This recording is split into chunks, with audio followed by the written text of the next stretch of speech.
Bien, feliz Santo Sábado tengan cada uno de ustedes, los que estamos aquí presentes, como también los que nos van a escuchar en el otro lado de la pantalla. Vamos a tener una oración para comenzar. Amante Padre Celestial, Dios bueno, Dios maravilloso, eterna es su misericordia. Grande eres, Señor, ayer, hoy, mañana y siempre. Queremos rogarle, Padre, primeramente el perdón de nuestros pecados, porque indignos somos de pararnos aquí enfrente, Señor. Todo es por los méritos benditos de tu Hijo amado, Cristo Jesús. Perdona nuestras ofensas, nuestros malos pensamientos. Y ahora, Señor, prepara nuestros corazones desde principio a fin para poder escuchar su palabra y que todo lo que se diga a través, Señor, de mi boca sea inspirado por su Espíritu Santo. En Cristo Jesús se lo rogamos todo. Amén.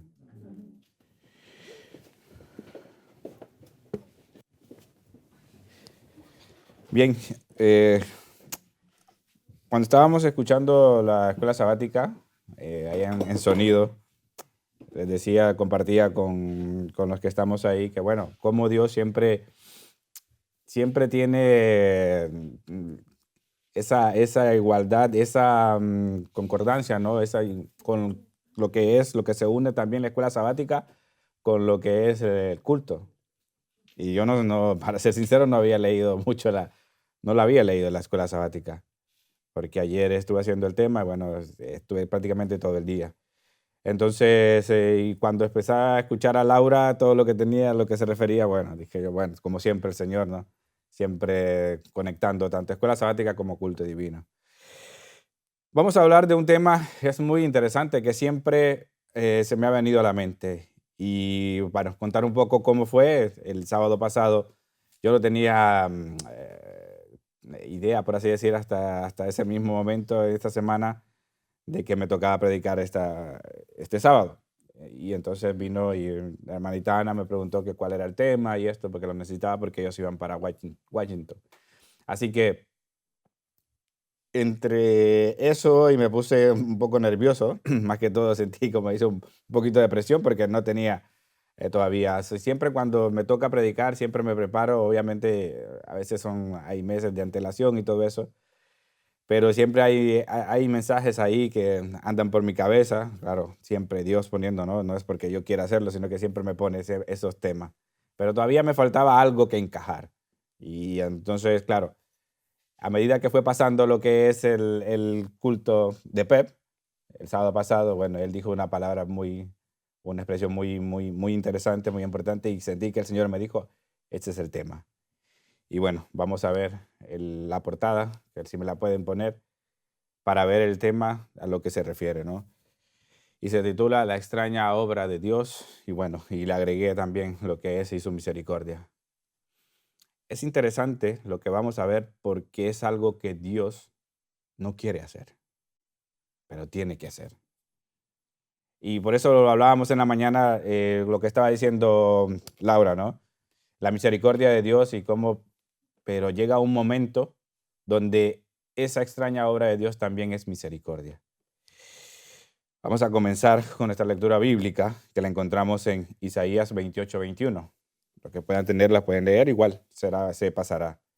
Pero es interesante. Siempre les voy a recomendar que lean todo el capítulo de Isaías 28, porque es muy interesante. Pero dice el 21, porque Jehová se levantará como en el monte Perasim, como en el valle de Gabaón se enojará para hacer su obra. Que dice su extraña obra y para hacer su operación, su extraña operación. Me gustó otra versión también, que es la nueva versión internacional que dice, sí, el Señor se levantará como el monte Perasín y se moverá como en el valle de Gabaón para llevar a cabo su extraña obra, para realizar su insólita tarea. ¿Por qué remarqué insólita? Alguien, bueno, se preguntarán qué es insólito o insólita.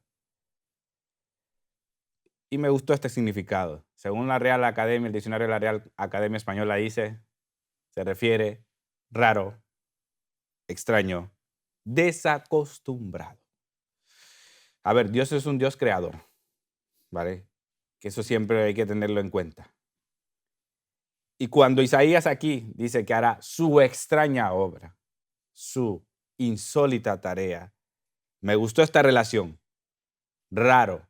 Es que Dios no quiere destruirnos, hermano. Y creo que eso me ha venido llamando mucho y poniendo mucho en oración y en estudio, porque Dios es tan misericordioso que cuando destruya al impío, cuando destruya al que no obedece, al que no lo busca de corazón, hará esa cosa rara, extraña, desacostumbrado, porque Él es un Dios creador y quiere que todos y cada uno de los que estamos aquí como los que nos escuchan nos lleguemos a salvar, porque no quiere que nosotros nos perdamos. Es interesante también porque dice, como en el monte Perazim, y cuando lo empecé a estudiar, bueno, tuve que hablar, mandarle una nota de audio a Javi, porque digo yo, es nuestra enciclopedia, ¿no? Porque sabe mucho y en el sentido de historia también.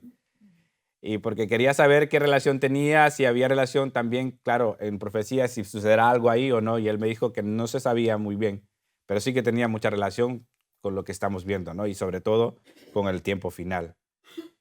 ¿Y dónde se habla del monte Perazim? Pero claro, allá esto se va, vamos a leer lo que es 2 Samuel 5:20, porque nos lleva al momento donde con David. Y lo vamos a leer. Y dice, y vino David a Baal Perazim, y ahí los venció David, y dijo, quebrantó Jehová a mis enemigos delante de mí, como corriente impetuosa. Por esto llamó el nombre de aquel lugar Baal Perazim. Eso es en la Reina Valera 1960. También creo que es la Biblia del Jubileo, si mal no recuerdo, se me olvidó ponerle ahí, pero sí, sé por ahí va. Dice, y vino David a Baal Perazim, y allí los venció David, y dijo, rompió el Señor mis enemigos delante de mí, como quien rompe aguas. Y por esto llamó el nombre de aquel lugar Baal Perazim, que ¿qué significa en hebreo? Dice, el llano de las divisiones y de las roturas. Es interesante porque hemos venido hablando, bueno, se ha venido hablando mucho de las aguas, Pep, también en cada uno de lo que sus sermones, ¿no? Y por eso le comentaba antes de comenzar. Y es interesante cómo todo lo lleva relacionado y tiene que ver y qué es lo que significa Baal Perazim, ¿no? También cómo rompe aguas, dice. Y es ahí lo que significa el Baal Perazim, el llano de las divisiones o las roturas. Esa división. ¿Dónde se hará una división? En ese momento también. ¿A qué nos está refiriendo también? Nos habla también, como lo hablaba con Javi, ¿no? Que se está refiriendo al tiempo final, cuando Dios separe a su pueblo de los impíos. Y es interesante, ¿no? Cómo relaciona Isaías con 2 Samuel, como en el monte Perazim. Y interesante porque lo reúne de cómo Dios hará, cuándo hará su obra, su extraña obra. Ahora vamos a ver, bueno, y más profundidad, sé que en ese tema podemos hablar mucho y bueno, y a lo que tienen el tema es algo interesante y analizar muy bien este versículo. Valle de Gabaón. ¿Qué nos recuerda el Valle de Gabaón? Nos lleva a Josué. ¿Qué pasó con Josué en el Valle de Gabaón? Leámoslo en Josué 10:12. Entonces Josué habló a Jehová en el día que Jehová entregó al amorreo delante de los hijos de Israel y dijo en presencia de los israelitas, Sol, detente en Gabaón, y tu luna en el valle de Ajalón. Qué interesante. ¿Cómo reúne los dos valles estos? ¿Por qué los menciona Isaías justamente en este momento, en este versículo? ¿Cómo relaciona también el valle de Gabaón? Y que ocurrió ese espectáculo de parar el sol y parar la luna. Justamente, ¿no? Y bueno, y volvemos otra vez. Cada tema, ¿cómo va saliendo? El sol y la luna, las aguas, las corrientes, la división. y ahora justamente los une los dos. Es muy interesante, la verdad. Es un versículo que me dejó mucho para pensar. Y bueno, ya no me meto muy a hondo porque, claro, es más, ya cuando lo tienen cada uno de sus sermones y todo, pues ya irán hablando un poquito más, ¿no? Quiero hablar también acerca de qué dice el comentario bíblico acerca de de este versículo en Isaías 28, 21, el comentario bíblico de la iglesia adventista. Me gustó también porque lo que dice, como en el monte Perasim, después que David fue ungido como rey, los filisteos vinieron contra él, pero fueron derrotados en Perasim y en Gabaón.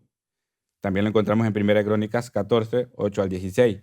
Así como el Señor se manifestó para derrotar a los enemigos de David, así también subyugará a los enemigos de Sión, donde en los últimos días.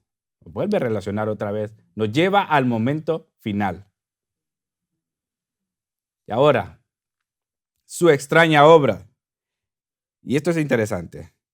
Dios es, por naturaleza, misericordioso, bondadoso y tardo para la ira. El causar dolor, sufrimiento, castigo, muerte sobre sus criaturas es ajeno al carácter divino, pero al mismo tiempo, de ningún modo tendrá Dios por inocente al malvado. Algunas veces el castigo divino parece demorarse tanto que los hombres llegan a la conclusión de que nunca vendrá y que puede seguir impunemente en sus caminos impíos. Todos los que pretendan aprovecharse así de la misericordia y de la paciencia de Dios reciben aquí la advertencia de que el juicio sin duda llegará. Cuando Cristo aparezca como conquistador para dominar a sus enemigos, los hombres lo verán desempeñando un papel completamente diferente de cuanto hayan visto antes. El Cordero de Dios aparecerá entonces como el león de la tribu de Judá. Es interesante, hermano, porque también esto lo vamos a relacionar con las citas de la hermana White que encontré. Hay muchas, la verdad. Y este tema creo que dará para unos cuantos también, porque como habla, si a veces nosotros nos preguntamos por qué la gente que hace daño sigue impune, por qué la gente que hace las cosas incorrectas sigue todavía.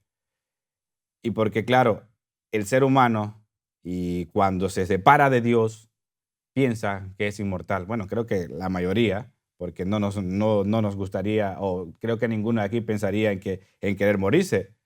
Pero también imagínense ahora los que hacen estas cosas incorrectas, hablando mundanalmente, piensan que no tienen, como dice, un final. Se creen eternos y se creen que pueden seguir haciendo las cosas, haciendo, perdón, haciendo las cosas que no deberían. Y es interesante, como dice el Señor, que no piensen que esto seguirá siendo así. Y más cuando nos acercamos a su segunda venida en el año 2031. Vamos a las citas del Espíritu y Profecía. La primera la encontramos en la fe por la cual vivo. Es una matutina. Es interesante porque hasta el título lo dice. Esto se encuentra en el 28 de noviembre. La extraña obra de Dios. Con infalible exactitud, el ser infinito sigue llevando una cuenta con todas las naciones mientras ofrece su misericordia. Con invitaciones al arrepentimiento, esta cuenta permanece abierta. Pero cuando las cifras llegan a cierta cantidad que Dios ha fijado, ojo, interesante lo que digo, lo vuelvo y repito, cuando las cifras llegan a cierta cantidad que Dios ha fijado, comienza el ministerio de su ira. La cuenta se cierra, cesa la paciencia divina, entonces ya no intercede la misericordia en su favor. Es interesante y también alarmante. ¿Sabían, no? ¿Sabían que tenemos una cuenta abierta? Y esto habla acerca de las naciones. Y vamos viendo cómo todo se va desarrollando en todas estas guerras, en todo lo que está haciendo el mundo. Tienen una cuenta abierta, pero eso también va para nosotros. Tenemos una cuenta abierta. Y es interesante porque ahí dice que tenemos que cierta cantidad de Dios ha fijado. Todos y cada uno de los que estamos aquí, como los que nos están escuchando, tenemos un límite.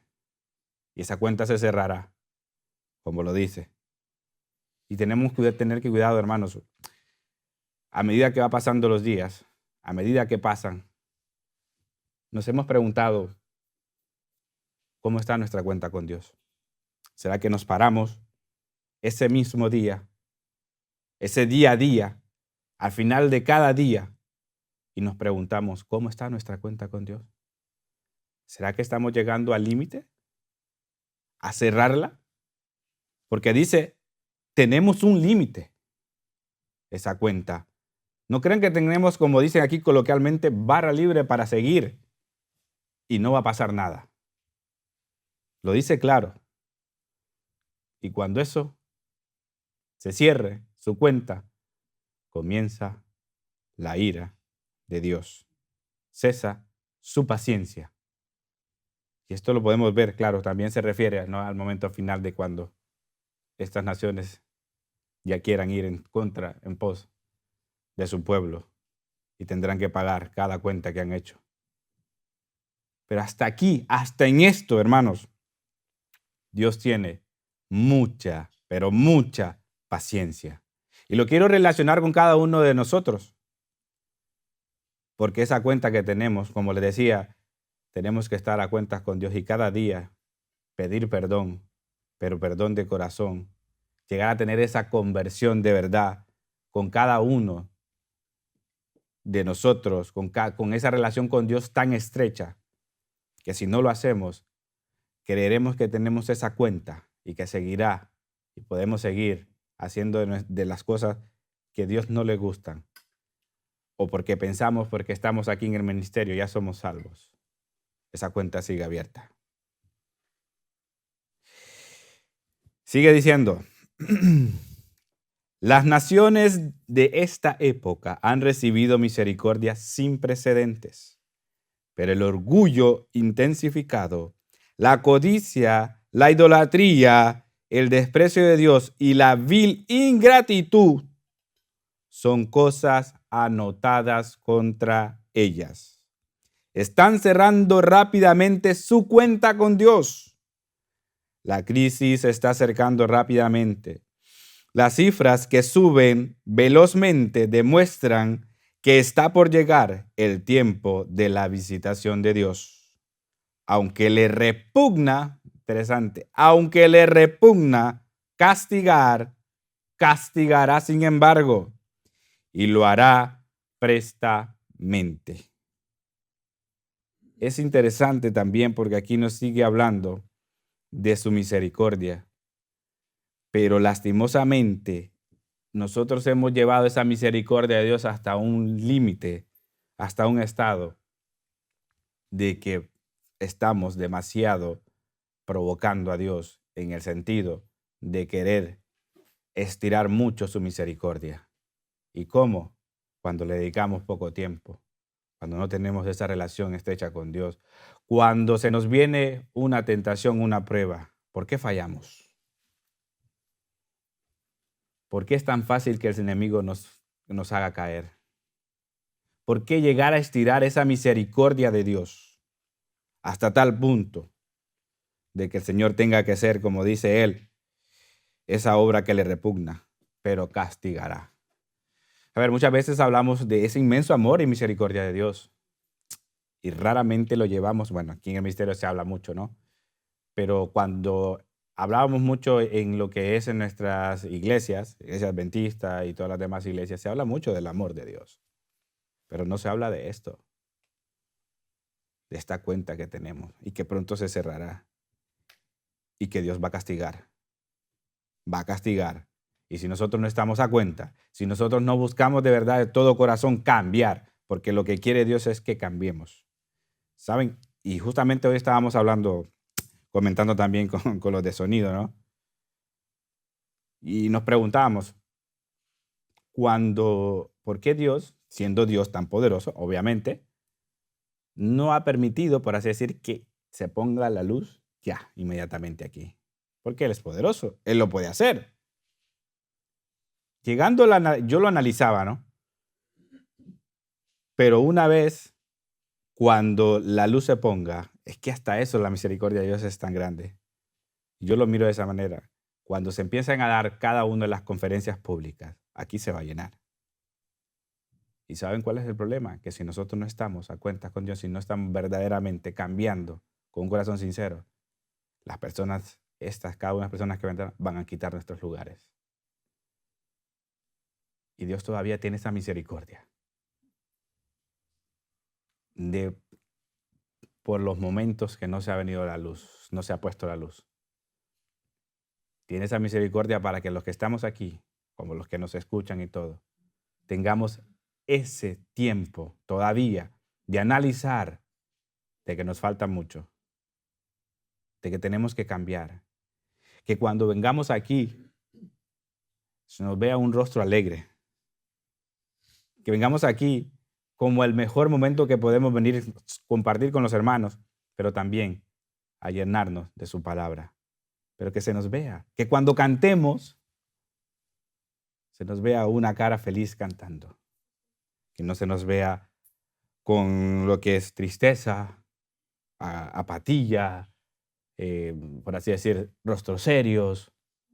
De verdad les hago una pregunta y me la hago a mí mismo. ¿Será que disfruto de venir a su santo sábado, en su santo sábado, a su iglesia? Y se lo digo también a los que nos escuchan. ¿De verdad que disfrutamos del sábado en presencia de Dios? ¿Será que nuestros rostros demuestran eso?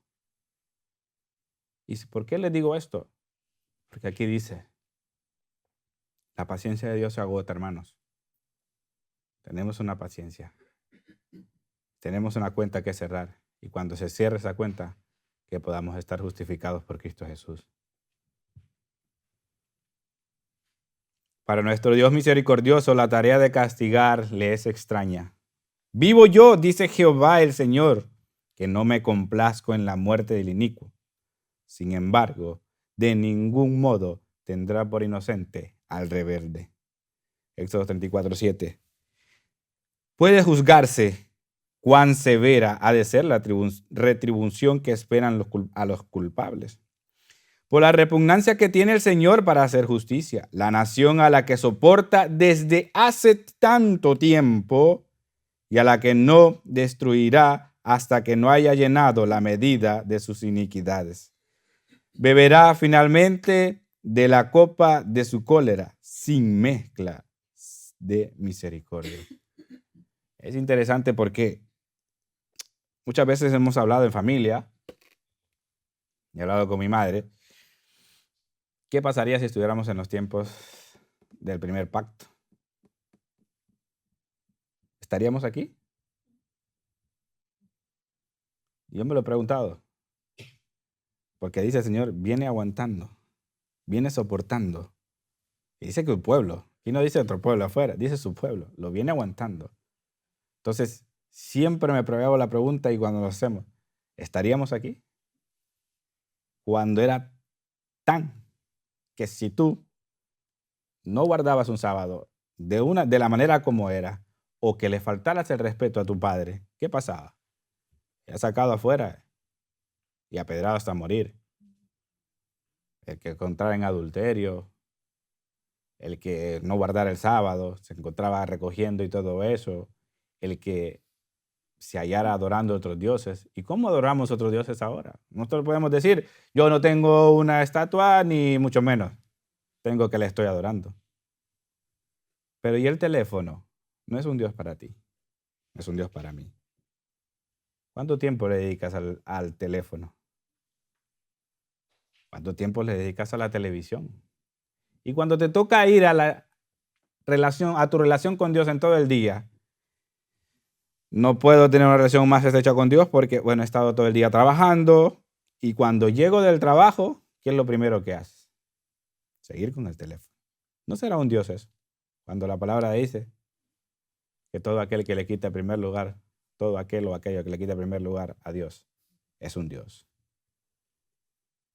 Y el Señor nos ha venido aguantando, hermanos, a cada uno de los que estamos aquí. Y me lo digo a mí mismo siempre. Cuánta misericordia y amor de Dios para conmigo, para con cada uno de nosotros. Hermanos, estaríamos destruidos hace tiempo. Gracias a Dios por la muerte de su Hijo, por darnos a su Hijo, su sangre y misericordia para ese nuevo pacto. Porque si no, estaríamos destruidos. Y el Señor va cargando todo eso. Y al final veremos algo tan interesante y tan triste a la vez, que espero que nos haga reflexionar a cada uno de los que estamos aquí como los que nos escuchan. Sigamos. Hay otra cita en eventos de los últimos días. Y va relacionado justamente a lo que se hablaba hoy, ¿no? Con Roma, ahorita, con Roma y todo lo que tiene que ver, ¿no? Y aquí es algo interesante porque también habla de esta extraña obra en el protestantismo y el catolicismo en concierto. El protestantismo extenderá la mano de camaradería al poder romano. Luego, decretará una ley contra el día de reposo de la creación de Dios. Y entonces será que Dios hará su extraña obra, su extraña operación. Es interesante porque cómo nos relaciona, ¿no?, esta extraña obra con lo que es su ley. Y justamente con su sábado. ¿Por qué lo puse aquí? Porque tiene que ver mucho con el guardar sus mandamientos, con guardar su sábado. Como les decía anteriormente, es tan importante disfrutar del sábado, no verlo como una carga, no esperar a que termine o no alargarlo más antes del día de preparación para poder llegar a hacer todo. No seamos, como hablé la primera vez, no seamos esclavos del sábado. Hermanos, el sábado debería ser ese deleite, donde deberíamos de olvidarnos de todo. Que en vez de querer que se termine, también querer que siguiera toda la semana si es posible. Y aquí lo dice, el Señor hará su extraña obra cuando se vaya en contra de su ley y en contra de su sábado. ¿Ustedes creen que si seguimos, si no guardamos su sábado como debería ser, sus mandamientos, ustedes creen que no seremos parte de esa extraña obra? Es que lo dice claro. Su ley, debemos amar su ley. No para hacernos salvos, sino porque amamos a Dios. Pero si no lo hacemos, vamos a eso, a unirnos con el protestantismo, con el catolicismo. Podemos decir, no, yo jamás me voy a unir. Jamás. ¿Cómo voy a llegar a poder unirme con el catolicismo, con los demás y guardar que no sea el día sábado? Pero si no lo estamos disfrutando ahora, cuando nadie nos está siguiendo, cuando nadie nos está apuntando, cuando nadie nos está obligando a no guardarlo, ¿ustedes creen que cuando se nos obligue lo guardaremos de verdad? Si cuando estamos en tranquilidad, entre comillas, en este momento de poder hacerlo, lo haremos. Cuando nos tengan una pistola, o no tanto por ahí, cuando nos quiten, que no podamos comprar ni vender. ¿Creen que lo haremos? No. ¿Por qué? Porque en este momento es el día de preparación también. Estamos en el momento de preparación. Y esto se viene, hermano. Todas las cosas que se van sucediendo, ya vemos lo de la vaca alazana, cómo la profecía se va cumpliendo y va rápido y más allá. Pero nosotros, desgraciadamente, seguimos creyendo que tenemos más tiempo. No podemos ver cómo la iglesia romana puede exonerarse de la acusación de la idolatría. Y esta es la religión de que los protestantes están comenzando a considerar tan favorablemente y que eventualmente se unirá con el protestantismo. Sin embargo, esta unión no ocurrirá por un cambio en el catolicismo, porque Roma nunca cambia. Pretende ser infalible. Quien cambiará será el protestantismo. La adopción de su parte de ideas liberales lo pondrá en una posición en la cual pueda estrechar la mano con el catolicismo. Roma nunca cambia. El llamado mundo protestante formará una coalición con el hombre de pecado, y la iglesia y el mundo estarán en una corrupta armonía. El romanismo en el viejo mundo y el protestantismo apóstata de la América del Norte actuarán de la misma manera contra los que honren todos los preceptos divinos. Decía Laura ahora, se nos vienen momentos difíciles, ¿verdad? Se nos vienen. Y la cuestión es, ¿estamos listos? ¿Cómo te preparas? ¿Cómo se prepara un soldado para una guerra? ¿Será que hasta el mero día cuando les toca ir a guerra se prepara? ¿Cuánto tiempo se prepara? Muchos meses. Y siempre están listos para la batalla. ¿Nosotros estamos listos para esa batalla? Porque esa batalla es espiritual, hermanos. Y es decisión para vida o muerte eterna. El deseado de todas las gentes. El acto de Cristo nos refiere cuando Cristo maldijo la higuera, ¿no? Cuando iba a pasar porque no encontró frutos. El acto de Cristo, al maldecir la higuera, había asombrado a los discípulos. Les pareció muy diferente de su proceder y sus obras. Con frecuencia le habían oído declarar que no había venido para condenar al mundo, sino para que el mundo pudiese ser salvo por él. Recordaban sus palabras. El Hijo del Hombre no ha venido para perder las almas de los hombres, sino para salvarlas. Había realizado sus obras maravillosas para restaurar, nunca para destruir. Los discípulos le habían conocido solamente como el restaurador, el sanador. Este acto era único. ¿Cuál era su propósito?, se preguntaban. Es interesante, porque siempre habían visto a Jesús de esta manera. Nunca el poder ir en contra o maldecir de esa manera. Si cuando él dice que lo querían era lo que Cristo siempre ha querido, es que se salven los hombres. Pero este acto, sobre todo, les enseñó mucho porque estaba hablando también acerca de lo que era la higuera, una representación con el pueblo de los judíos. Eran frondosos, que se miraban, pero por dentro no daban fruto. Dios es amador de misericordia. Y esta palabra me gustó mucho. ¿La entendemos, hermano? Dios es amador. ¿De qué? De misericordia. ¿A qué se refiere? Amador de misericordia. Ama la misericordia y por eso es que estamos y seguimos vivos. Porque aquí lo dice, es amador de misericordia. Vivo yo, dice el Señor Jehová, que no quiero la muerte del impío. Para él, la obra de destrucción y condenación es una extraña obra.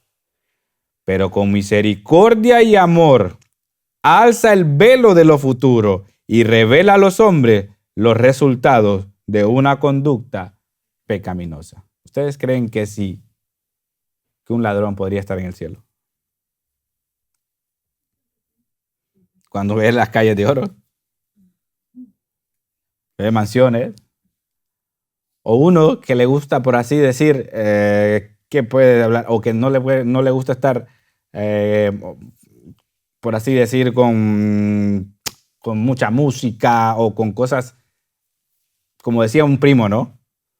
Que él no quería ir al cielo. En aquel momento, gracias a Dios, ya cambió, porque iba a estar con un arpa en una nube.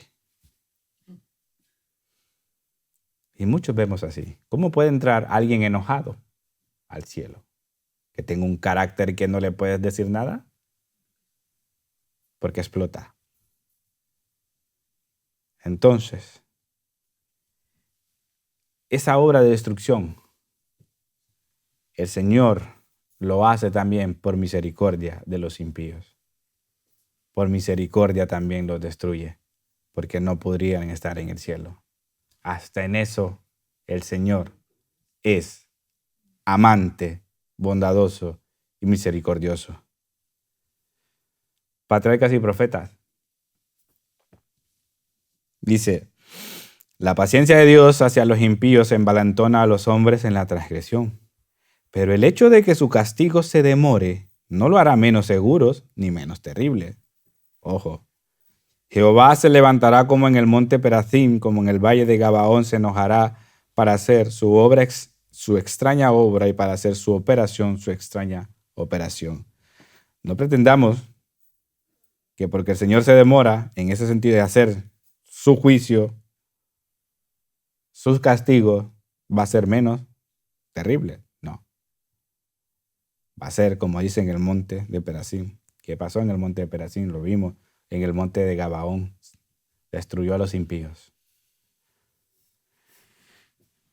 Para nuestro Dios misericordioso, el acto del castigo es un acto extraño. Vuelve y lo repite una vez, es un acto extraño. ¿Por qué lo traigo sobre todo para hablar de este tema? Porque para que comprendamos que Dios no quiere que nos destruya, que nos perdamos, hermanos. Cuando Dios hace esto, es una obra extraña para Él, es una obra extraña. ¿Qué les quiero decir con esto? Es que comprendamos que Dios está haciendo todo por salvarnos. Que dejemos de buscar los placeres mundanales, que dejemos de buscar los placeres de nuestras vidas diarias y que dediquemos tiempo a Dios, que eso es lo más importante. La vida nos puede cambiar en un segundo. Hoy podemos estar aquí, mañana no.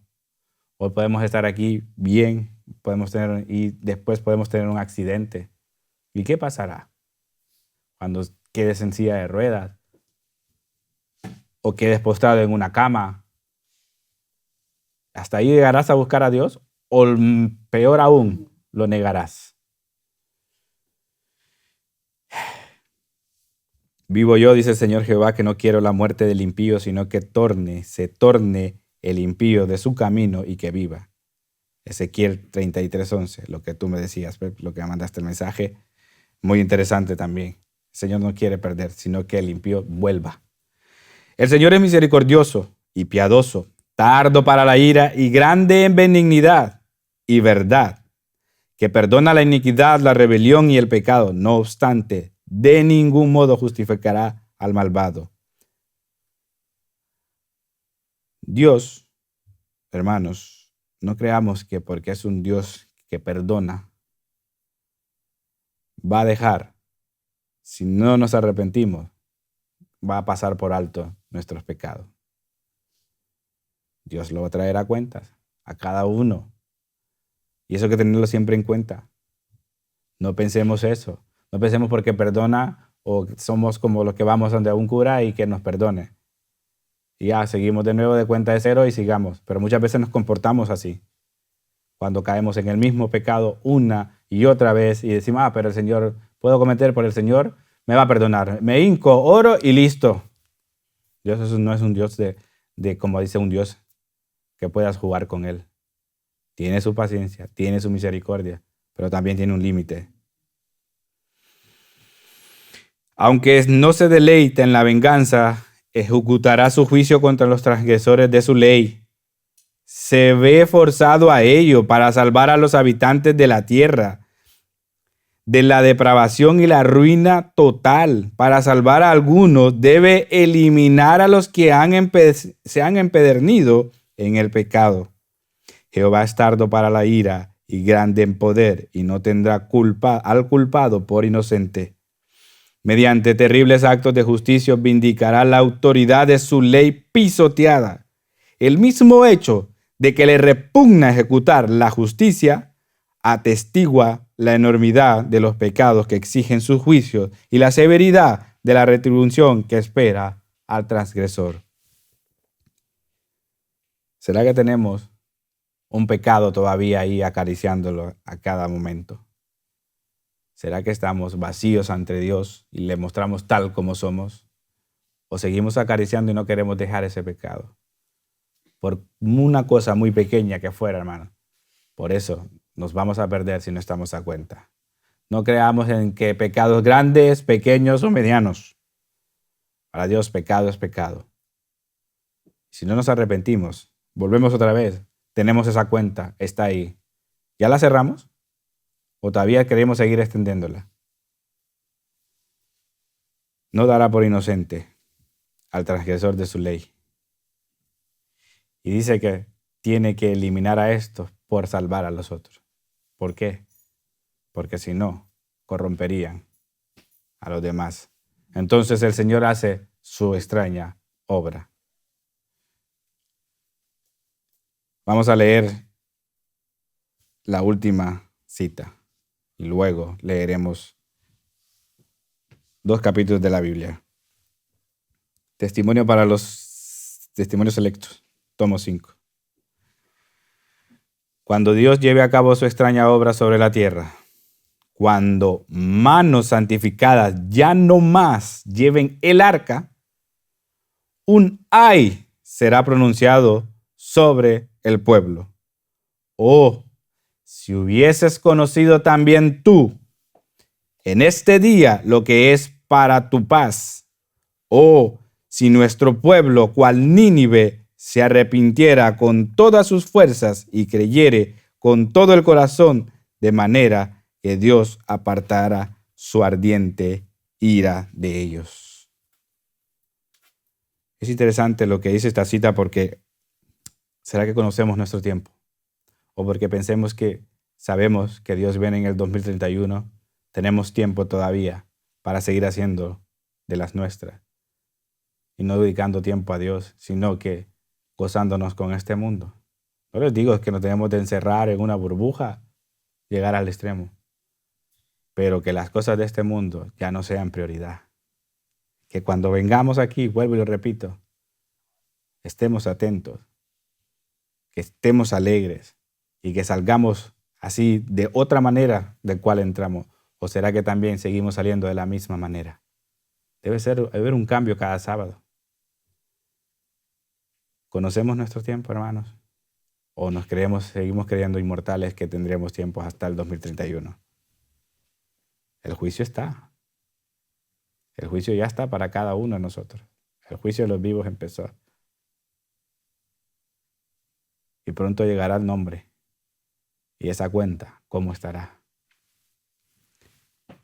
Para terminar, quiero leer que leamos 1 Samuel 7, del 3 al 17 y el capítulo 8. Es interesante, hermanos, porque cuando yo lo leí, y creo también que se lo comenté a mi madre, y venía prácticamente llorando en el carro.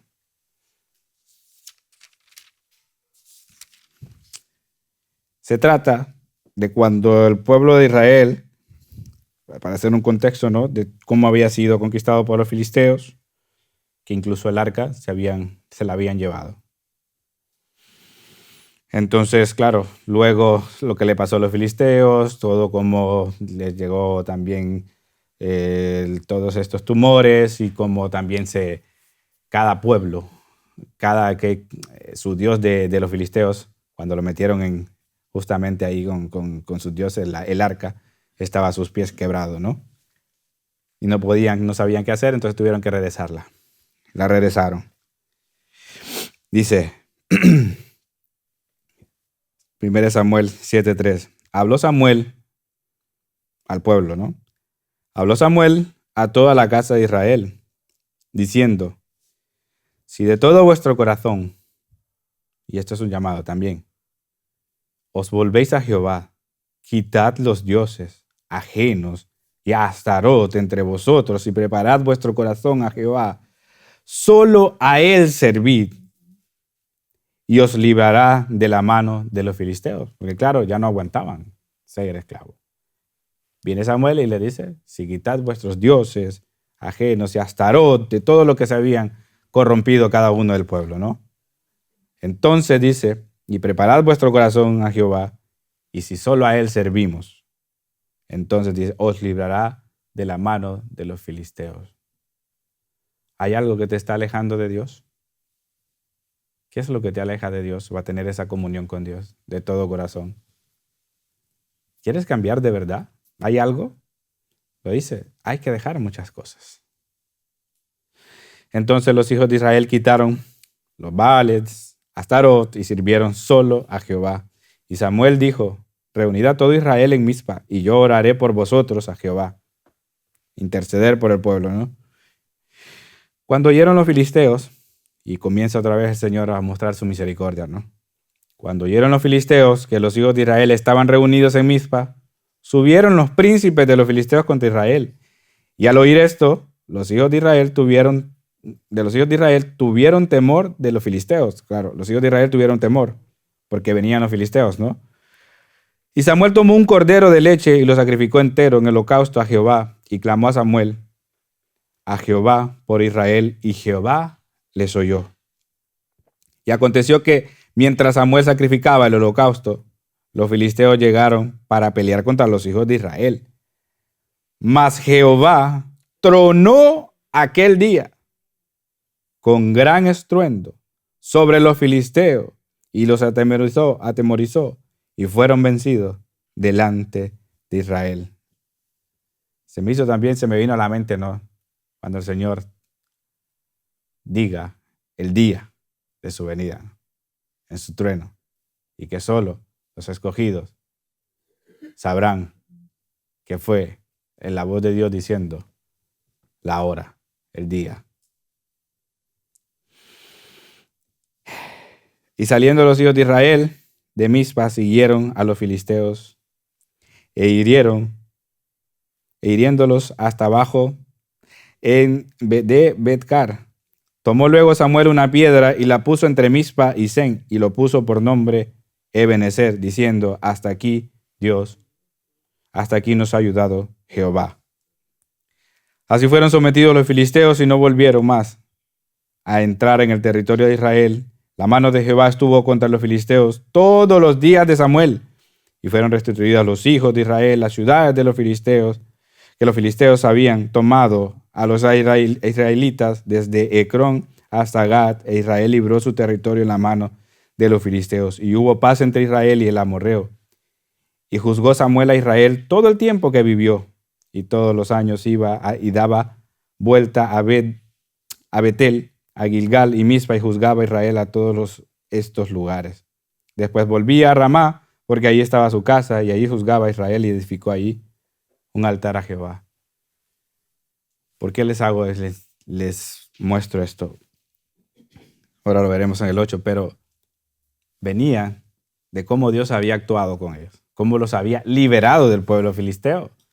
Ya no aguantaban, ya no sabían, ya eran demasiados años lo que estaban, pasado tiempo que estaban dominados por los filisteos. Y vino el Señor porque se habían separado. ¿Por qué el pueblo filisteo los había vencido y por qué los tenía prácticamente como esclavos? Porque se habían separado de Dios. Habían adorado a Baales, a Astarot. Y el Señor vino en su misericordia. Dejaron eso otra vez. Y el Señor otra vez, porque ama su misericordia, ama la misericordia, y vuelve y los perdona. Y los vuelve otra vez libres. ¿Pero qué pasó? Otra vez. Capítulo 8. Israel pide rey. Aconteció que habiendo Samuel envejecido, puso a sus hijos por jueces sobre Israel. El nombre de su hijo primogénito fue Joel, y el nombre del segundo Abías, y eran jueces en Beerseba. Pero no anduvieron, lastimosamente, no anduvieron los hijos por los caminos de su padre. Antes se volvieron tras la avaricia, dejándose sobornar y pervirtiendo el derecho. Entonces todos los ancianos de Israel se juntaron y vinieron a Ramá para ver a Samuel. Y le dijeron: he aquí que tú has envejecido, y tus hijos no andan en tus caminos. Por tanto, constitúyenos ahora un rey que nos juzgue como tienen todas las naciones. Pero no agradó a Samuel estas palabras que dijeron: danos un rey que nos juzgue. Y Samuel oró a Jehová.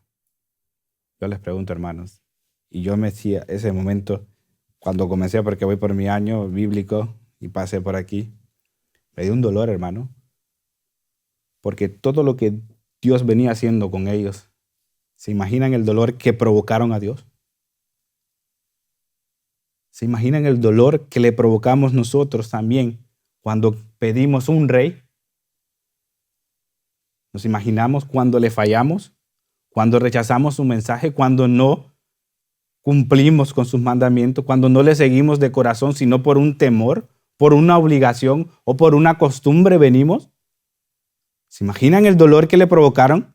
¿Que le provocamos a Dios? Después de ver todo lo que Él venía haciendo, salvando al pueblo. Y venimos y vino el pueblo y dijo, ¿queremos rey? Cuando desde un principio lo venía guiando. Preferir un hombre que preferir a Dios. Me partió de verdad. Porque lo trasladaba también, porque muchas veces vemos al pueblo, decimos, sí, qué mal era el pueblo, qué ingratos, qué dolor el que le provocaron a Dios. Le partieron el corazón. Y nosotros, cuando preferimos estar más tiempo en un teléfono o dedicando tiempo a cosas que no son agradables a Dios, ¿qué dolor le provocamos a Él también?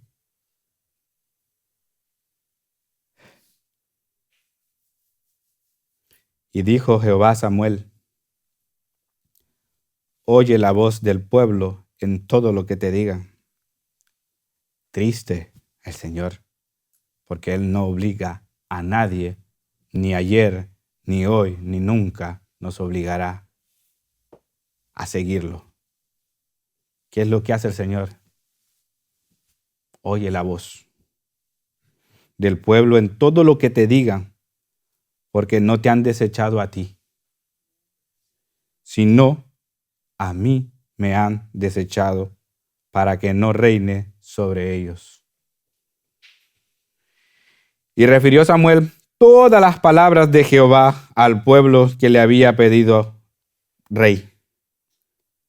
Dijo pues, así hará el rey que reinará sobre vosotros, tomará, ahora van a ver las desventajas, tomará a vuestros hijos, los pondrá en sus carros, su gente de a caballo, para que corran delante de su carro, y nombrará para sí jefes de miles y jefes de cincuentenas, los pondrá a sí mismo a que aren sus campos y cieguen sus mieses y a que hagan sus armas de guerra los pertrechos de sus carros.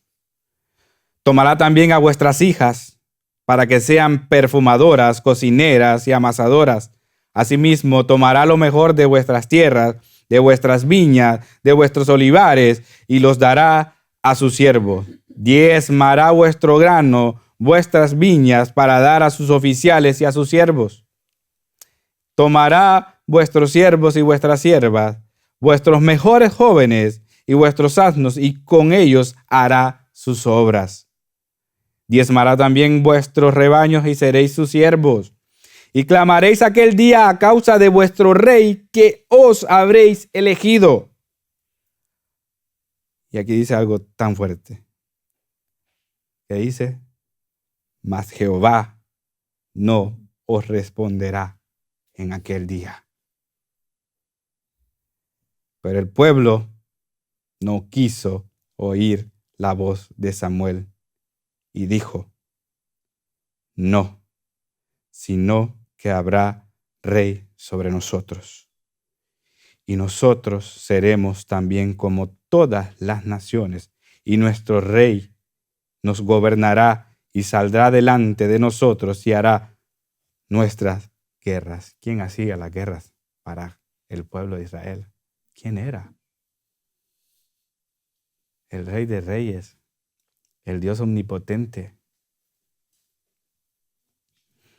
Y oyó Samuel todas las palabras del pueblo y las refirió en los oídos de Jehová. Otro golpe para Dios. Y otra vez, Señor dice, como siempre, oye su voz y pon rey sobre ellos. Entonces dijo Samuel a varones de Israel: idos cada uno a vuestra ciudad. Difícil, hermanos. Difícil porque tenemos que reaccionar. Somos muy ingratos con Dios y con nuestras actitudes, con nuestras acciones diarias. Lo que hacemos es hacer esto, preferir a un hombre, preferirnos a nosotros mismos, que nos guiemos, ser nuestro propio Dios y rechazar la misericordia de Dios. Y si seguimos así, el Señor nos dice y nos habla día a día, y cómo respondemos nosotros, no importa. Queremos seguir así, con nuestras acciones, aunque no lo digamos en palabra, pero con nuestras acciones seguimos rechazando a Dios. Y como vimos al principio, Dios tiene misericordia, mucha misericordia, es amor. Dice, ama la misericordia, pero tiene un límite. Se cerrará pronto para cada uno. No sabemos cuándo será pasado nuestro nombre, ahorita que está el juicio de los vivos. Pero si seguimos cerrando la puerta, si seguimos lastimando el corazón de Dios con nuestras acciones, entonces hará su extraña obra, su obra extraña para cada uno de aquellos que no le amen. Que llevemos esto en nuestros corazones, hermanos, que lo pongamos en práctica. El tiempo se acerca, todo se cumple y lo que se viene es difícil, pero como dice, cuando rechazamos a Dios una y otra vez, cuando vengan los momentos difíciles y queremos buscarlos, ¿qué dice la Biblia que hizo Él? No os escucharéis. Todo tiene su tiempo final, todo tiene su límite, y más con las cosas de Dios. Y no querramos después, cuando ya no se pueda, cuando se cierre la puerta de la gracia, querer buscar a Dios, porque Dios no os escuchará. Y no pensemos que lo hace como un Dios malo, sino al contrario, demasiado nos ha aguantado el Señor. No perdamos el tiempo, hermano. Vamos a terminar con una oración.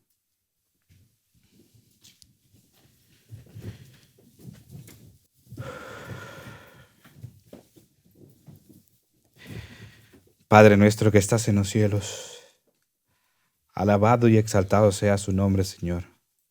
Dios bueno y maravilloso, misericordioso, porque para siempre es su misericordia, Señor. Padre, perdónanos por todo lo que nos has venido aguantando desde un principio hasta el día de hoy, porque somos un pueblo rebelde, porque no queremos aprender, porque le rechazamos y le hacemos daño a su corazón, Señor.